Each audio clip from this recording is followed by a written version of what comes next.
Olá, terceirão. Então, nesta nossa videoaula, vamos estudar o módulo 3, sobre a mineração no Brasil colonial.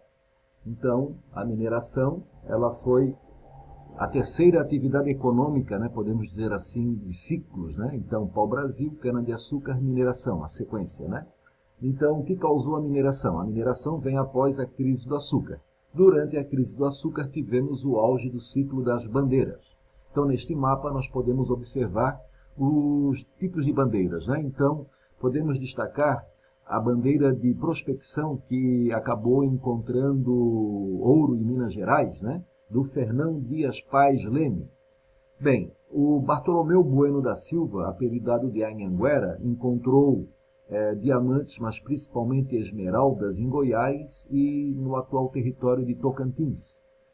Também tivemos as bandeiras de preação, entre eles o Raposo Tavares, Antônio Raposo Tavares, fez uma bandeira que vai de São Paulo e vai percorrer a fronteira oeste do Brasil, Aliás, essa fronteira ela foi estabelecida graças à bandeira de Raposo Tavares. Então, essa bandeira serviu como uma prova de que os portugueses já estavam explorando esse território, porque havia um princípio chamado uti possidetis, onde a terra pertence a quem ocupa. Então, apesar desse território aí da bandeira de Raposo Tavares pertencer à Espanha, era território, então, que os bandeirantes paulistas estavam ocupando. Bem, então, o grande resultado da ação dos bandeirantes, além da questão da captura dos indígenas para escravizá-los e genocídios e outras coisas assim, tivemos também como consequência do ciclo Bandeirantes, a descoberta então de jazidas de ouro, diamantes e esmeraldas. Então, a Fernão Dias Paz Leme encontra ouro na região do Rio das Velhas. Então, Rio das Velhas é uma das nascentes do Rio São Francisco. Então, essa região da atual Grande Belo Horizonte. Então, a região de Sabará, de Caetés, São João del Rei, de Vila Rica, atual Ouro Preto. Então, essa região que os bandeirantes iniciaram a exploração de ouro. Posteriormente, tivemos ainda a exploração de ouro, mas também de diamantes no norte de Minas Gerais. E também em Mato Grosso e Goiás, além de ouro e diamantes, a extração das esmeraldas. O Anhanguera, o apelido do bandeirante Bartolomeu Bueno da Silva, ele era conhecido como caçador de esmeraldas. Bem, então, rapidamente os garimpos viraram centros urbanos. Então, os garimpos viraram embriões de cidades. Então, essas cidades, elas cresceram rapidamente nas áreas de exploração de ouro. Então, esse crescimento acelerado, então é bom destacar que a mineração foi uma atividade urbana, ao contrário da cana-de-açúcar, que é uma atividade rural. Então, as áreas de garimpo viraram rapidamente centros urbanos, só que eram centros urbanos que tinham precariedade, E a precariedade maior era a questão do abastecimento. Por isso, o último ciclo Bandeirantes foi o ciclo das bandeiras de Monções, onde mascates e tropeiros, um desdobramento do Bandeirantes, Então, o tropeiro é um novo tipo de bandeirantes que vai ter como principal atividade o transporte de mercadorias e de animais de carga, Principalmente o tropeirismo do sul do Brasil, que se desenvolveu por causa da mineração. Então, do Rio Grande do Sul a Minas Gerais surgiram pousadas e fazendas de gado. Bem, a mineração, então, ela provocou o rápido crescimento dessa área do interior do país, uma área bem distante do litoral, e essa região, então, ela foi rapidamente povoada. Então, a febre do ouro, Então, além dos bandeirantes paulistas que encontraram as jazidas, a região acabou sendo invadida, né, por pessoas de outras capitanias do Brasil e principalmente de pessoas vindas de Portugal. Então, o maior fluxo migratório de portugueses para o Brasil ocorreu durante o século XVIII, devido principalmente à questão da mineração.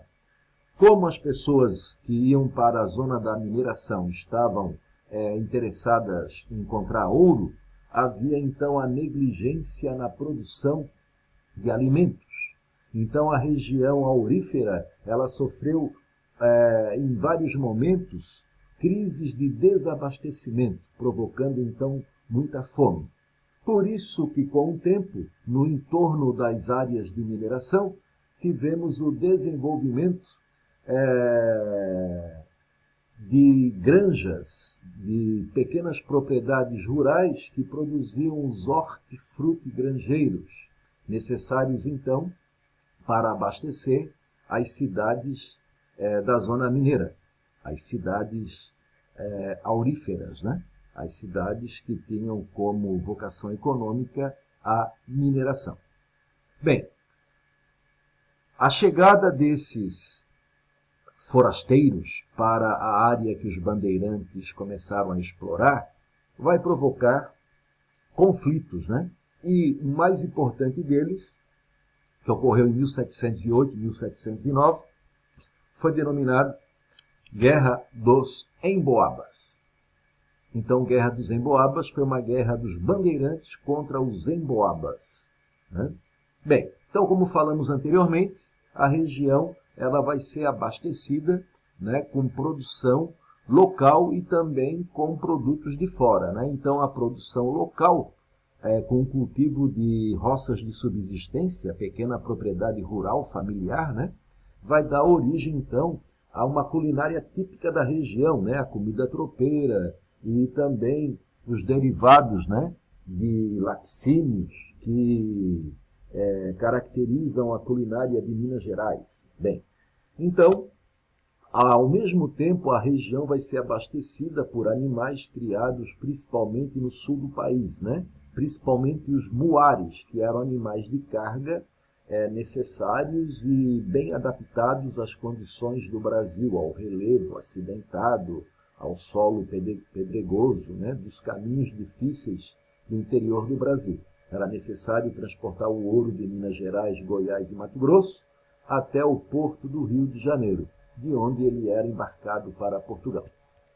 Bem, então, para controlar a região mineira, o governo português aumentou o controle sobre o Brasil, né? Então, no século XVIII, Portugal aumentou os mecanismos de controle e de fiscalização para garantir que a exploração de ouro, principalmente, né, fosse totalmente controlada pelo Estado, para desviar, para impedir os desvios, para impedir os contrabandos, né? Então, várias determinações foram estabelecidas, como a proibição de circulação de ouro no território brasileiro, que não fosse ouro em barra, né? Ouro timbrado e quintado, um ouro fundido em barras, né? Além disso, foi construída a Estrada Real, ligando Vila Rica ao Rio de Janeiro, depois um ramal até Diamantina, no norte de Minas Gerais, o antigo Arraial do Tijuco, né? Então, a Estrada Real era a única por onde o ouro poderia ser transportado, de Minas Gerais ao porto do Rio de Janeiro. Bem, o governo português, então, criou dois órgãos diretamente ligados à questão do ouro, né, que seriam a Intendência das Minas e a Casa de Fundição. A Intendência das Minas era o órgão que fazia a administração das datas. As datas eram os nomes dos lotes que os mineradores exploravam. Então, a Intendência das Minas, ela distribuía as datas para aqueles que tinham condições, capital, né, para investir na exploração. Então, isso privilegiava os grupos mais ricos. Então, muitos bandeirantes pobres, que não tinham capital para exploração, faziam aquela exploração bem primitiva chamada de faiscação, onde usava um instrumento chamado bateia, né, um prato, para então usá-lo como uma espécie de centrífuga, né?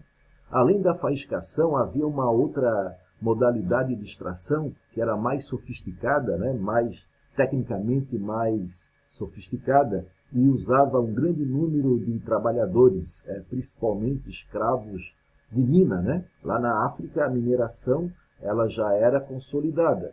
Então, com a mineração no Brasil, começou a haver uma especialização do tráfico de escravos, onde os escravos que eram trabalhadores de área de mineração na África passaram a ser vendidos para as minas do Brasil, né, por preços maiores do que aqueles escravos que eram trabalhadores agrícolas.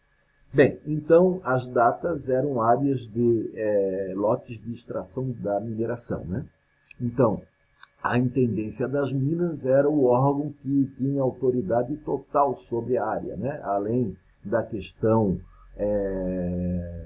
administrativa, também a questão da defesa e também da justiça. Bem, além da Intendência das Minas, foi criada a Casa de Fundição. Então, a Casa de Fundição, o órgão encarregado para a cobrança dos impostos. Em princípio, o imposto básico chamou-se o quinto, né? Um imposto de 20%. Então, todo o ouro extraído deveria ser levado para a Casa de Fundição. A mais antiga foi instalada em Taubaté, cidade do Vale do Rio Paraíba do Sul. Taubaté fica perto da Serra da Mantiqueira, né? E a mineração ela foi explorada ao norte da Serra da Mantiqueira, onde Fernão Dias Pais encontrou pela primeira vez ouro, lá no Rio das Velhas, né? Então, a Casa de Fundição cobrava o quinto. Todo o ouro deveria ser derretido e formando barras, né? E as barras deveriam ser quintadas e timbradas, né? Quintada quer dizer que cobrou o imposto. Com o tempo, novas modalidades de impostos foram criadas, como a finta, a captação. Então, no início, o imposto era proporcional. Com o tempo, foi estabelecido uma estimativa, uma cota mínima, enfim. E com o tempo, a fiscalização portuguesa foi aumentando, até que, na segunda metade do século XVIII, o governante português, o ministro Marquês de Pombal, criou a modalidade de imposto único, né? Um imposto único de 100 arrobas de ouro, né? Cota mínima, 100 arrobas dá 1.500 quilogramas. Então, quando essa cota mínima não era alcançada, tínhamos a decretação da derrama. A derrama, então, era o confisco dos bens daqueles mineradores que tinham impostos atrasados, que eram acusados de serem sonegadores.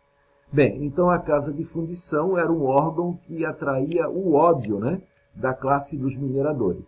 Bem, então o primeiro conflito na região, como falamos anteriormente, foi a Guerra dos Emboabas, né? Então a Guerra dos Emboabas foi uma guerra entre os bandeirantes que encontraram ouro em Minas Gerais contra os forasteiros, principalmente portugueses, que eram denominados emboabas. Bem, então esta é a primeira parte do módulo 3, a mineração.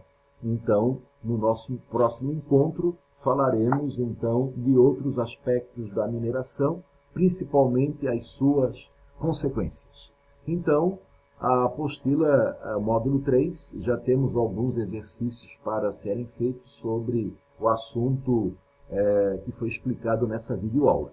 Então, na próxima semana, nos nossos encontros online, né, poderemos então tirar dúvidas e fazer os exercícios sobre esse tema. Aguardo todos e até lá!